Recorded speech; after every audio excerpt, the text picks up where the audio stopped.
He ends up crying and running home. Does he piss himself? Yeah, they didn't talk about it explicitly, but That's they why said... he needs all that water. He's constantly pissing himself. He saw the Great Pyramid, and he got thirsty. What they left out is he saw the Great Pyramid, he completely wet his pants. Pissed himself. Yes. They had to go home and get him some new Fruit of the Tomb underwear. Fuck! Anyway, Sari's gone. Sari abandons Gabe. Gabe, now looking for Sari, finds a small room with a coffin in it, or a tomb? Or a sarcophagus, I guess. And he's very gleeful because he loves mummies. And Nick, the tomb begins to creak open, the sarcophagus, revealing a rotten mummy corpse. Oh, within. is Sari behind it? Yes, Sari is the rotten corpse. Yeah. And she's actually not dead. She is just fooling. it was just his imagination. He He jumps to conclusions. Oh. Like Doug Funny. Who else uses their imagination so much, Nick? The Rugrats. Tommy Pickles. He might have thought that. Yeah? Chucky probably would have thought that more. Tommy's the logical one. Yes. He is Spock to Chucky's bones. Sure. There is no captain. Oh. Only Zool. Nicholas. Matthew. I say your name a lot. It grounds me, I think. Oh. What kind of music do mummies like the most? Rap. You got it. So Sari loves making a right old fool of Gabe. Never live it down. Never. That's what he thinks. He's like, oh, I'm never going to get out of it. I'm never going to get away from this tomfoolery.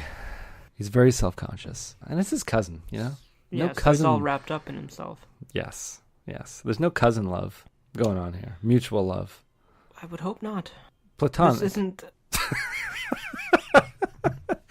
Gabe fantasizes about locking his cousin in a coffin and letting her suffocate to death.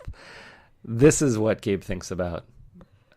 This is why he's a killer. Terrible. Gabe is going to grow up to be a character. serial killer. You know what? They're grooming him. Yeah. For the CIA. Oh, sure. Yeah, okay. And he specifically says cold and alone. Like he wants vengeance. He doesn't just want to lose her and is like, well, maybe we shouldn't. It's like, no, he wants to make sure that she suffers and knows that she is unloved. Yeah. When she passes. Yeah, no, Gabe's fucked up. Yeah. But Uncle Ben comes and walks in, scolds him for running off, and here's where the favoritism comes in because he's real angry. But then Sari makes a joke about how she was able to scare Gabe, and then the two of them bond over it. They start laughing, pointing at Gabe, and just saying, "You what an idiot! What kind of a child has my kin raised? No child of mine." We're taking a long time to get to the meat of this book, and the meat of this book, Nick, is just like a chicken bone that somebody left underneath an old couch, and I gotta scrape it off with my teeth. That's the meat. Why would you do that? I don't know. I've never been that desperate. Well, I mean, I have, so I know. Why would you do that? You got to do what you got to do for chicken. And as a chicken man, I would think that you'd be into that sort of thing. Oh, I'm all into the chicken. You love redheads. Shut up. So the next day, the two of Uncle Ben's workers come down with a mysterious illness. And then he needs to go see them in the hospital, leaving Gabe and Sari in the hotel. What do you think this illness is, Nick? Maybe they just have sore backs. Maybe they need a chiropractor.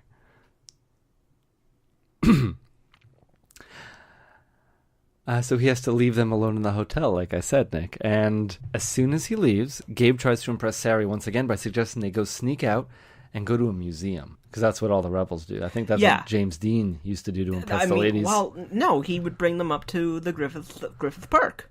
What was up there? The observatory. I was going to say. Why? Did he care about the stars, or he just want to make out with them? I've never seen the movie. Okay. Well, then I guess he's following in his footsteps, but he's like, this museum is only a block away. He seems to know exactly where it is in relation to the hotel. Yes. Well, he's a tourist. Yeah, but I mean, like, he knows. Yeah. Google Maps. That's not a thing. Maps? I mean, sure.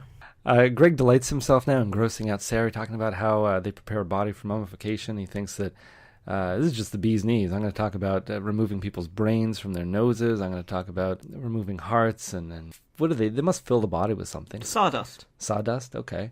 And Gabe's really into it. I mean, he's got a little baby's hand in his pocket. So Yeah. and he fantasizes about Suffocating cousins and... Exactly.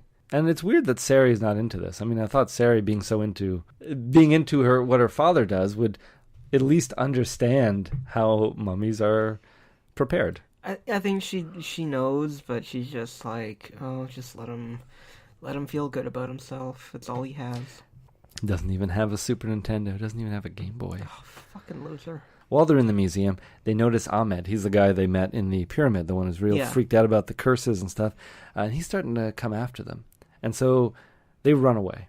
They just bolt right through. They book it through that whole museum. Yeah, exactly. And they've been introduced once, but they don't know him. They don't know him. He doesn't have a password to come with me if you want to live. Yeah. Do you have a password? No, I'm 30. My parents never gave me a password. Okay, well, they just don't love you. I guess.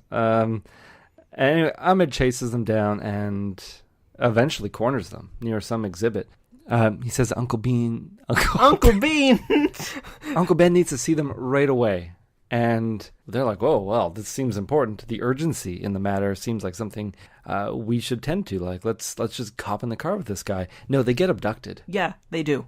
Stupid fucking kids that can't see this coming a mile away. Broad daylight, somebody you know. That's how it always happens. That's how it always starts. Yeah, and in a place they're unfamiliar, they trust this man not very much. They don't trust him enough to not run away from him, but they trust him enough to get into a car with them.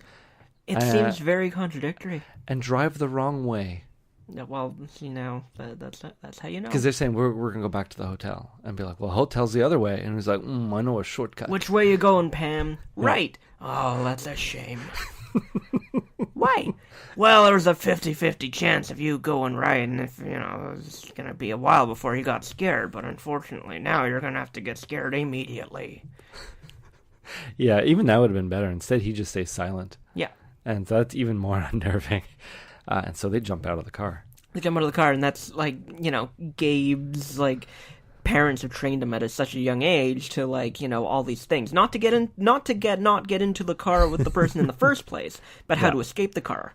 So they're really grooming him to follow in their footsteps. Yeah. But also kind of hoping he gets abducted. Well, I mean, he is pretty annoying. It would be easier to not have a child when you're two assassins. Yeah, I feel like that. They made a mistake though. Biggest mistake we ever made. Keeping you, Gabe. The biggest mistake we made was needing to keep warm in Siberia that one time. It's like, I know, Dad. You tell me every birthday. I was like, it's your birthday today? And they end up running back to the hotel. Not before they try to get into a taxi, though. And then there's some weird here's stuff where happens. Gabe's, his parents need to train him more with his spatial awareness, because they get into the cab, and, it's written in a way where it's like the cabbie starts laughing. Yeah. Like, ha ha ha ha ha ha, as if everybody's in on it. Yes, exactly. But then it's like, no, you stupid fuck, you mean that hotel right across the street that you could have easily seen? Yeah, he's like, stupid kids! More like Gabe stupid. Cairo, full of stupid 12-year-olds. They don't know where anything is. But that's not a way to get business, taxi driver. You should drive them around for a bit. Yeah, and then I guess they found the only honest cabbie in the world. Yeah, just wants to have a good laugh. So they get back to that hotel, and then Uncle Ben comes in real soon after. But we never talked about how Ahmed found them at the... Well, how did he do that? Yeah, it doesn't even matter. It doesn't matter at all. That's the stinger at the end. Ben is really pretty sure that something is up because they won't tell him anything at the hospital. Pyramid people, pyramid workers get a half day that day. But he needs to go back to investigate, and he's going to bring his kids. Because that's what you do. Yeah, well, when your kids are nearly abducted...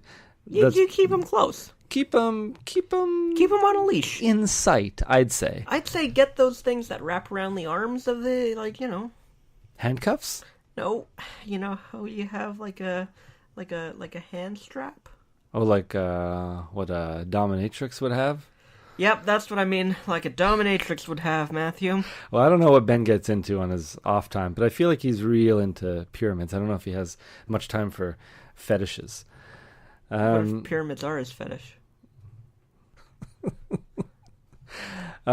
Actually, Ben doesn't even want to bring the kids with them, which would be a smart idea, except for the fact that they were nearly abducted, and Ahmed is still on the loose, and he doesn't even seem that concerned about it. He's just like, oh, that Ahmed, yeah, he does that. He's like, I don't have time for this. And he's also like, Ahmed, there's something weird, because he has excellent credentials and references. He's a cryptographer. Yeah, he can also be a pedophile. Yeah. He's mainly interested in wall writings and symbols. Mainly. I mean, it's 2 out of his 3 interests. Yeah, child abduction was left off of that resume. Yeah. For good reason. Although he does list himself on his CV as Ahmed whatever PhD CA. Child abductor. They got to get to that pyramid. The time is of the essence, Nick. Sure is. There's absolutely no time to waste, except if you're going to waste that time getting a sandwich at the hotel restaurant, which they do. They all sit down. Oh, that's right. They all sit down and just like have lunch and start like just fucking around, even though it's like, yeah, there's something going on, but ham. Yeah. Hey, as you know, big mouthful of ham sandwich and cheese. Should we call the police and maybe mention what Ahmed did? Police. And be like, no. I'll talk to Ahmed on Monday. So they just eat in silence, I guess. And then time is of the essence, and they rush over to the pyramid. Ben gives all the kids pagers, all of them. By that I mean 2, both of them. Gabe gets lost again very quickly because what are pagers gonna do in a pyramid? Page, I think, press the little button if you get lost, and he'll. But the page. He'll know that they're lost, but he won't know where to find them. Yeah, and even if it were in today, and they had cell phones, those pyramids, those bricks are like 2 feet thick. Yeah, they were designed. Just bricks. Yeah. Now, take into account multiple levels, multiple walls. Ain't no signal getting through that. No. I mean, you can't get a signal in your apartment. Yeah. Most of the time with my phone. And that's only 50, no, maybe not 50 now, but I mean 80 years old, the apartment, 100 years old. Yeah. So Gabe, he gets lost because he has to stop to tie his shoe, and this is one of those Velcro, motherfucker. Yeah. Would have saved him, I think, at least from getting lost right away. But he falls through a floor into a huge hidden tomb filled with mummies and scorpions, which he trips and falls into. He falls into this big mass of scorpion, a big bed of scorpions, dies instantly because of the poison. Yeah, they sting him and he dies. Yeah. End of book. It was really dark, I thought. Yeah. That's how the book becomes exciting. Instead, Sari saves him. Once again, she grabs him by the shirt, pulls him up. He's like, oh, you almost fell into this big bed of scorpions. Yeah. I'm never going to let you live that down, Cousin Gabe. Never going to let you live that down. Never. I don't know. I'm grasping at straws here. It's okay. Sari pages her dad because they're both lost, but they're lost together. Yep. And they think they see him coming, but it turns out to be Ahmed, who's tracked them down once again. And he says, I tried to warn your father, but he just wouldn't listen. Now you all have to die. Because they violated the sacred chamber of Princess Kala. Princess Kala? Yeah. Lady. A lady mummy? Yeah. Well, now I've seen everything. It was in the most recent Mummy movie. And we saw that, didn't we, Matthew? Yeah. Yeah, you did see that. And I saw it with you. And I enjoyed it because I love Tom Cruise. If you want me to like a mummy movie or anything related to mummies, you stick Tom Cruise in that. I enjoyed it because I know how to have fun at a movie. Yep. And that's not like, oh, I was drunk or whatever. No, it's like, no, I know how to enjoy a movie that's meant to entertain. And that was fine. It was a fine movie. Yeah, I think so. I mean, it's not good. It's not great. It's fine. It's a decent watch, and I look for I'm all in this dark universe. I'm really looking forward to the next one and see what they do. Yeah, I wasn't. I was ready to walk in and ridicule it, much like Batman v Superman, where I was walking in and I was like, "This movie's gonna suck. This is terrible." And then I went to the premiere, and oh my god! By minute 10, I was on fucking board. Oh, so all of your expectations came to pass, and more so because you hated it so much. No, I loved it. Oh, wait.